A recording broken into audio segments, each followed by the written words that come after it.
जी हाँ दोस्तों, इस कहानी की शुरुआत होती है 1959 से। मुकेश अंबानी पहले ही पैदा हो चुके थे, लेकिन इंडिया लौटकर धीरू भाई और कोकिलाबेन ने अनिल अंबानी का वेलकम किया। शुरुआत 2 बेडरूम के छोटे से फ्लैट से होती, पर धीरू भाई का बिजनेस रॉकेट की तरह आगे बढ़ रहा था। जल्दी पूरी फैमिली ऊषा किरण बिल्डिंग के 6 स्टोरेज फ्लैट में शिफ्ट हो जाती। धीरू भाई अंबानी चाहते थे कि उनके बेटे मेहनत की कीमत समझे। अनिल याद करते कहते कैसे वो और मुकेश बारिश में 10 किलोमीटर दूर तक जाते थे एक आम की पेटी जीतने के लिए। 1980 तक रिलायंस ने पेट्रोकेमिकल तक एक्सपांड कर लिया और इसी की बदौलत उसकी वैल्यूएशन 1000 करोड़ से आगे पहुंच गई। अब मुकेश और अनिल दोनों 20 साल के हो चुके थे और दोनों ने रिलायंस ज्वाइन कर लिया।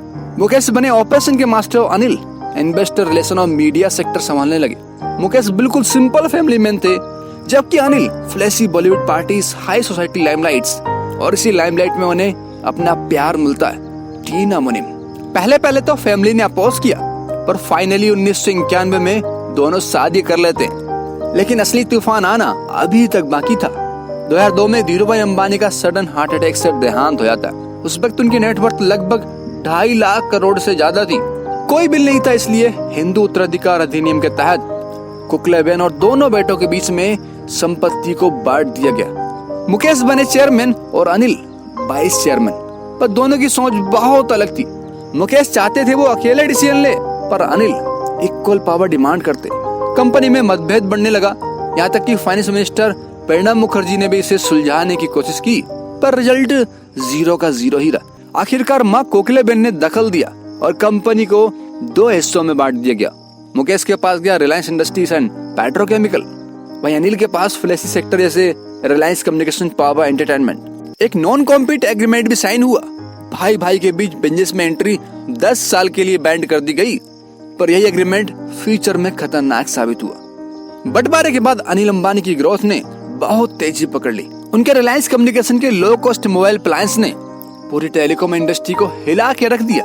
अनिल ने 3G टेक्नोलॉजी में 1.7 लाख करोड़ का इन्वेस्टमेंट कर दिया और इसी के साथ रिलायंस कम्युनिकेशन बन गया इंडिया का नंबर 1 मोबाइल नेटवर्क। और इसी के साथ 2008 में कुछ ही मिनटों में रिलायंस पावर का IPO 13,000 करोड़ पहुंच गया, जिसने अनिल अंबानी को फोर्ब्स लिस्ट में दुनिया का 6th रिचेस्ट पर्सन बना दिया, जबकि मुकेश अंबानी 5th प्लेस पर थे।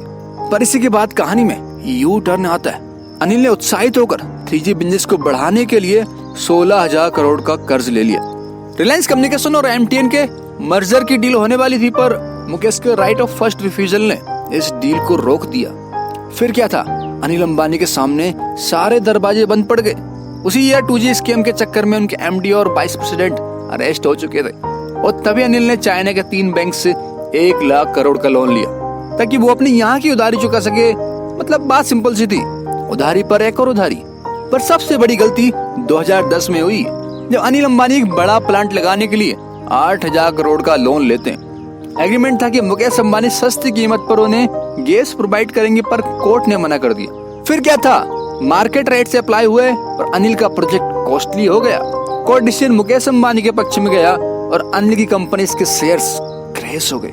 और 2010 में ही नॉन कॉम्पीट एग्रीमेंट को भी 10 साल हो चुके थे। वही एग्रीमेंट जिसके तहत दोनों भाई एक दूसरे के बिजनेस में दखलंदाजी नहीं करेंगे, वो खत्म हो चुका था। इसलिए 2016 में मुकेश अंबानी ने जियो को लॉन्च किया। लो कॉस्ट 4G ने पूरे टेलीकॉम इंडस्ट्री को ही हिला के रख दिया। अनिल का रिलायंस कम्युनिकेशन डूब गया। 3 साल के अंदर ही 98% वैल्यूएशन डूब गए। 2016 में ही एरिक्सन से लॉ सूट आया कि अनिल को 650 करोड़ का लोन चुकाना है। यहाँ तक कि सुप्रीम कोर्ट ने भी उन्हें जेल जाने का आदेश दे दिया। बस लास्ट मिनट पे मुकेश अंबानी ने अपने भाई को बचाने के लिए पैसे दे दिए।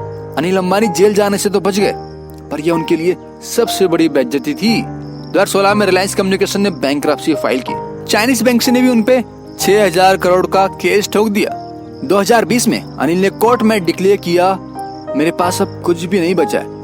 मतलब बात सिंपल थी, 3 लाख करोड़ से शून्य पे आ गए। आज मुकेश अंबानी के पास 9 लाख करोड़ की संपत्ति है, जिसके साथ ही वो इंडिया के सबसे अमीर इंसान है। और अनिल हर दिन 10 मील तक भागते हैं, शुगर फ्री डाइट लेते हैं, ऑफिस में 12-12 घंटे काम करते हैं अपने बिजनेस को वापस जिंदा करने के लिए। लेकिन दुनिया के लिए तो ये कहावत बन चुकी है, पूत कपूत तो का धन संचय, पूत सपूत तो का धन संचय। अगर आपका वारिस सच में बहुत काबिल है ना, तो उसके लिए पैसा जमा करने की जरूरत है ही नहीं, वो खुद ही कमा लेगा।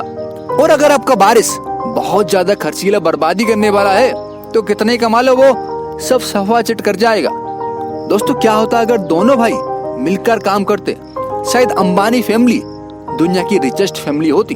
दोस्तों, आपको क्या लगता है, अनिल अंबानी की यह हालत के पीछे उनकी गलती है या फिर किस्मत का ही खेल है? कमेंट में जरूर बताना। बस सीखते रहिए, कमाते रहिए।